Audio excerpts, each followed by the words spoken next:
Bismillahirrahmanirrahim. Assalamu alaikum. This is Muhammad Ali Rana from Ghulamane Abbas School. I welcome you all in our new chapter, that is chapter number 3, Dynamics. और इस video lecture के अंदर हम chapter 3 के इन SLOs को study करेंगे। अगर हम डायनामिक्स की बात करें, जिस तरह लास्ट चैप्टर काइनेमेटिक्स में हमने पढ़ा था कि what is kinematics, kinematics is a study of motion. Similarly जब हम डायनामिक्स की बात करते हैं तो dynamics is also the study of motion. किसी भी बॉडी की के मोशन को जब हम स्टडी करते हैं तो वो काइनेमेटिक्स और डायनामिक्स कहलाते हैं। बट डिफरेंस क्या है काइनेमेटिक्स और डायनामिक्स के अंदर? In kinematics, we only deal with the study of motion of the bodies.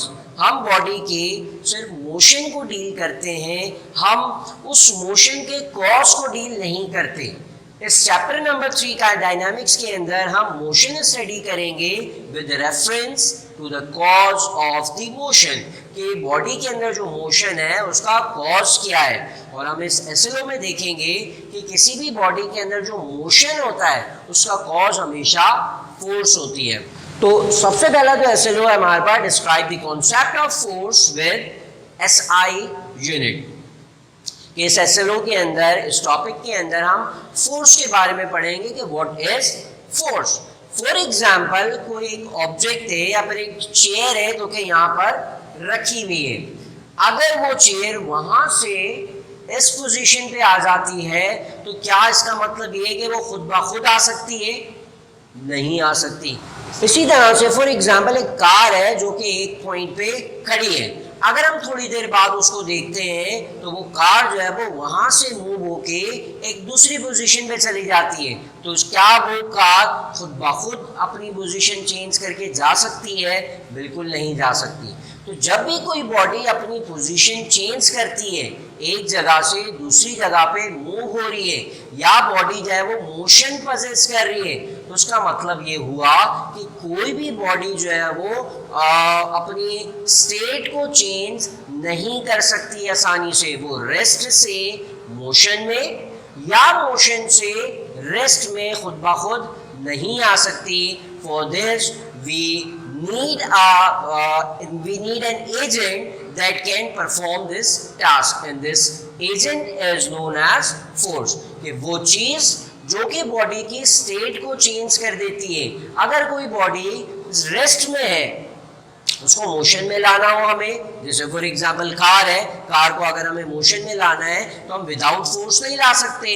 इसी तरह से कि कोई ऑब्जेक्ट है जो कि मूव कर रहा है, फॉर एग्जांपल एक बॉल है जो कि हमारी तरफ रोल होता हुआ आ रहा है, अगर हम उसे स्टॉप करना है तो क्या हम बगैर फोर्स लगाए हुए उसको स्टॉप कर सकते हैं? बिल्कुल नहीं कर सकते। इट्स मीन कि अगर एक मूविंग बॉडी है तो उसको स्टॉप करने में हमें फोर्स रिक्वायर्ड है। अगर एक बॉडी स्टॉप हुई भी है तो उसको मूव करने के लिए भी हमें फोर्स रिक्वायर्ड है। तो हमने फोर्स के बारे में एक चीज ये पढ़ी कि force is an agent that changes the state of the body. Force जो है वो किसी भी बॉडी की स्टेट को चेंज कर सकती है, और स्टेट से हमारी मुराद क्या है? State of rest and second is state of motion. किसी भी बॉडी की स्टेट ऑफ रेस्ट और मोशन जो है वो बगैर फोर्स के चेंज नहीं हो सकती, चाहे वो फोर्स हमें लगती हुई नजर आए या फोर्स अप्लाई होती हुई हमें नजर ना आए।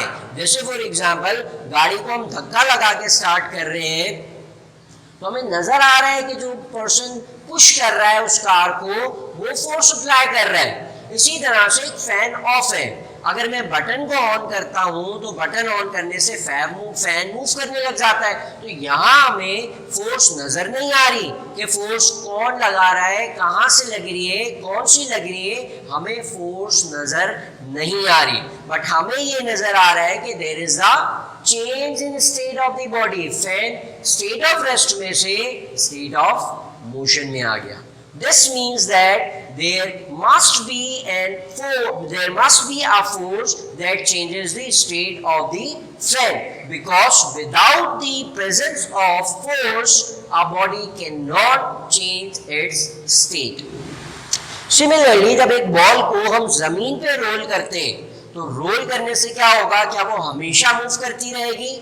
ऑब्वियसली नॉट, वो हमेशा मूव नहीं करेगी। क्यों नहीं करेगी हमेशा मूव? वो एक सर्टेन टाइम के बाद जमीन पे रोल होते हुए एक पॉइंट पे आके वो रुक जाएगी। तो हमने ये देखा कि एक मूविंग बॉडी एक सर्टेन टाइम के बाद स्टॉप हो गई, मीन्स कि वो मोशन में थी और कहाँ आ गई? रेस्ट में। जब कोई बॉडी स्टेट चेंज कर ले, जैसे कि इस एग्जाम्पल में देखा हमने, इट्स मीन कि वहां कोई ना कोई फोर्स मौजूद है जो कि उस बॉल को स्टॉप कर देती है। इसी तरह से एक बॉल को हम ऊपर हवा में थ्रो करते हैं तो हम देखते हैं कि वो ऊपर जाते हुए उसका मोशन रिड्यूस होता जाता है और एक पॉइंट पे आके रुक जाती है। रुकने के बाद वो वापस नीचे की तरफ आ रही है। तो एक मूविंग बॉडी ऊपर जाके क्यों रुक गई? बिकॉज एक फोर्स अप्लाई हो रही थी उस बॉडी के ऊपर जिसने उस बॉडी को स्टॉप कर दिया। तो यहाँ तक फोर्स के बारे में हमने ये सीखा कि जब भी कोई बॉडी स्टेट चेंज कर ले, this means that there is a certain kind of force present in that system, कि वहां कोई ना कोई फोर्स जरूर मौजूद है जो कि बॉडी की स्टेट को चेंज कर देती है। तो इन एग्जाम्पल से हमने फोर्स को डिफाइन किया कि force is an agent that changes the state of the body. Force एक ऐसा एजेंट है जो कि बॉडी की स्टेट को चेंज कर देता है, और स्टेट से मुराद हमारी क्या है? From state of rest to motion और from motion into the state of rest. एक और एग्जाम्पल लेते हैं जिसमें ये देखते हैं कि what else a force can do. For example, हमारे पास एक ब्लो किया हुआ बलून है। बलून को अगर हम पुश करते हैं, फोर्स अप्लाई करते हैं, तो क्या होता है बलून में? बलून की शेप चेंज हो जाती है। बलून जो एक स्फीयर फॉर्म में होता है, जब हम उसको यूं प्रेस करेंगे तो प्रेस करने से उसकी शेप चेंज हो गई। इसी तरह से एक बॉटल है हमारे पास, एक एम्प्टी प्लास्टिक बॉटल है, उसको अगर मैं यूँ क्रश करता हूँ तो क्रश करने से मैं फोर्स अप्लाई कर रहा हूँ। फोर्स अप्लाई करने से उस बॉटल के साथ क्या हुआ? उस बॉडी का या उस बॉटल की शेप चेंज हो गई। इसी तरह से एक वॉलनट के ऊपर मैं हैमर से जो है वो हिट करूँ, क्या होगा? वॉलनट ब्रेक हो जाएगा। इट्स मीन सिमिलरली एक नाइफ से मैं एप्पल के ऊपर फोर्स अप्लाई करूं तो क्या होगा? एप्पल 2 पीस के अंदर कट हो जाएगा। तो इन तमाम एग्जाम्पल्स के अंदर हमने देखा कि फोर्स अप्लाई करने से बॉडी रेस्ट से मोशन में नहीं आई, बॉडी मोशन से रेस्ट में नहीं आई। इनफैक्ट इन तमाम एग्जाम्पल्स में फोर्स अप्लाई करने से बॉडी की शेप चेंज हो गई। बलून का शेप चेंज हो गया, एप्पल का शेप चेंज हो गया, वॉलनट का शेप चेंज हो गया। इसी तरह से बॉटल को क्रश किया तो बॉटल का शेप चेंज हो गया। इट्स मीन हमने ये सीखा इन एग्जाम्पल्स में, a force is an agent that changes the shape of the body. Force एक ऐसा एजेंट है जो कि बॉडी की शेप को चेंज कर सकता है। It's mean change the shape of the body. तो ये 2 बातें अभी तक हमने सीखी। Force can change the state of the body and force can change the shape of the body.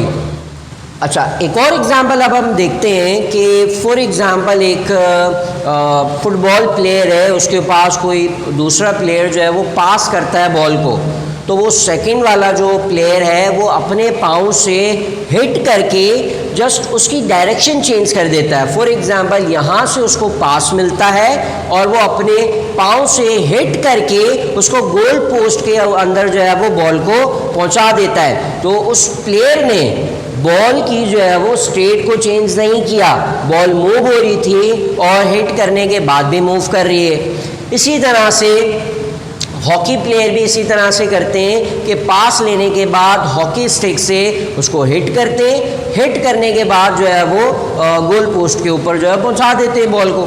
Similarly cricket के अंदर भी एक प्लेयर जब बॉल उसके बैट को हिट करती है तो हिट करने के बाद वो स्टॉप नहीं होती, क्या होता है कि वो किसी और डायरेक्शन में मूव करने लग जाती है। सिमिलरली बिलियर्ड बॉल के अंदर भी, स्नूकर बॉल्स में भी जब एक बॉल दूसरी बॉल को आके हिट करती है तो हिट करने से जो डायरेक्शन है बॉल की या बॉडी की वो चेंज हो जाती है।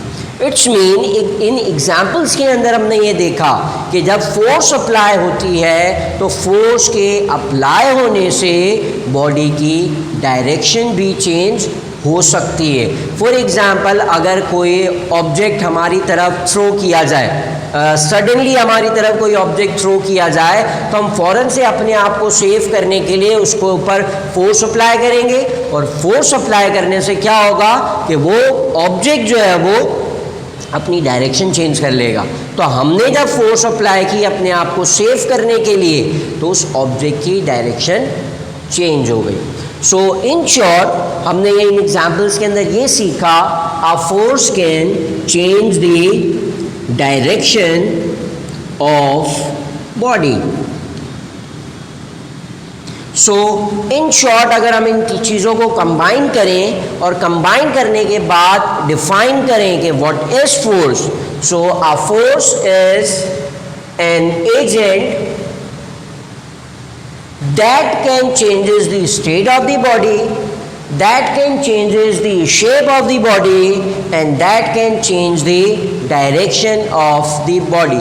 These are the effects that are produced only due to the presence of force. अगर किसी बॉडी की डायरेक्शन में चेंज होता हुआ हमें नजर आ रहा है, it's mean there must be a force acting on the body.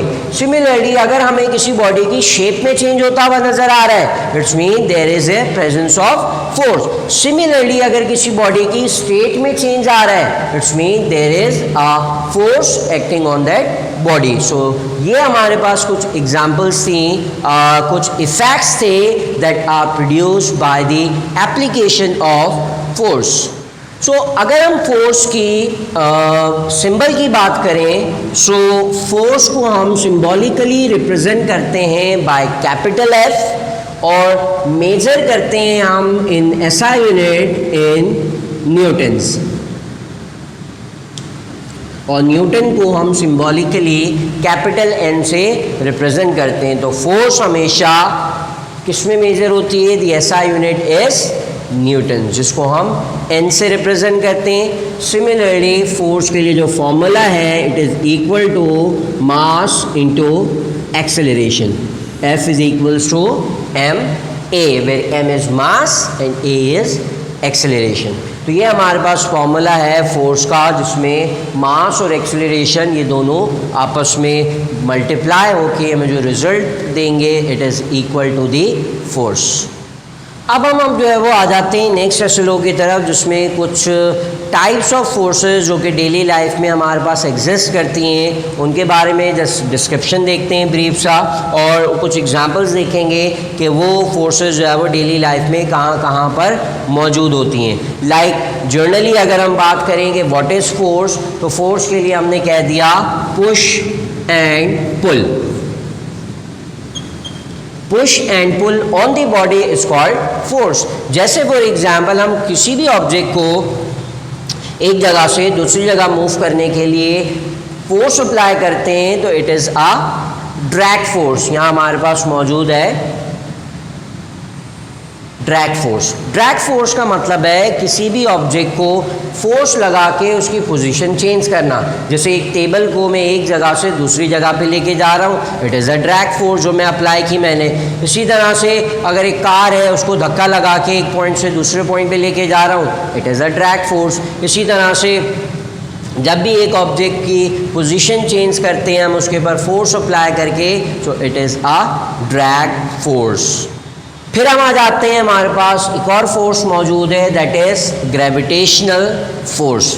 इस ग्रेविटेशनल फोर्स के बारे में हम चैप्टर नंबर 5 में और ज़्यादा डिटेल में स्टडी करेंगे कि what is this gravitational force.